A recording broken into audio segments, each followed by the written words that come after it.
রাজবাড়ীর বিস্তীর্ণ এলাকায় চাষ হচ্ছে সরিষা। হলুদের সমারোহে প্রকৃতি এক অপরূপ সাজে সেজেছে। এদিকে পরাগায়নের মাধ্যমে ফসলের উৎপাদন বাড়াতে মাঠের পাশেই বাক্সে মৌমাছি চাষ বসানো হয়েছে।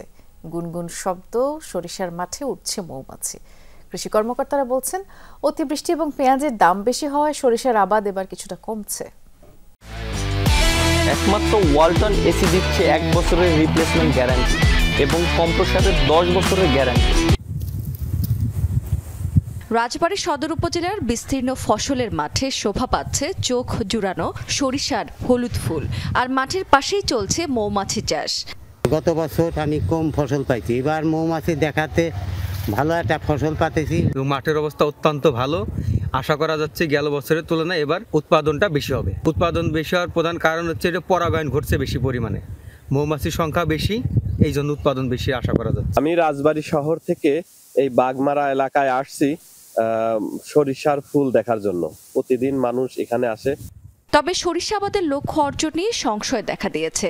চলতি মৌসুমে জেলায় প্রায় 6,500 হেক্টর জমিতে আবাদের কথা থাকলেও চাষ হয়েছে মাত্র 5,000 হেক্টর জমিতে।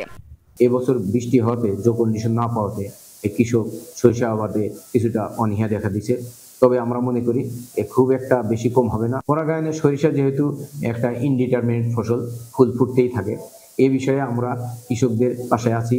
তবে মৌচাষে উপকৃত হচ্ছেন স্থানীয়রা। মৌমাছির পরাগায়নের মাধ্যমে ফসলের উৎপাদন যেমন বাড়বে, তেমনি মধু সংগ্রহ করে মাসে কৃষকের আয়ও হবে বেশ ভালো। মৌমাছি নিয়ে আসছি, মধু সংগ্রহ করব তখন পরাগায়ন ঘটবে। পরাগায়ন ঘটলে কৃষকদের যে লাভটা হয় সেটা হচ্ছে ফসলের বৃদ্ধি পাবে, উৎপাদন, আর আমরা এখান থেকে মধু পাবো।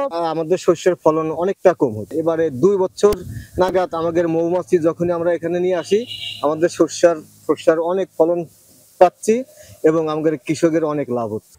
স্থানীয় কৃষি অফিস বলছে, বৃষ্টির কারণে এবার সরিষা চাষের সময় কিছুটা পিছিয়েছে। রাবেয়া স্মৃতি, যমুনা নিউজ।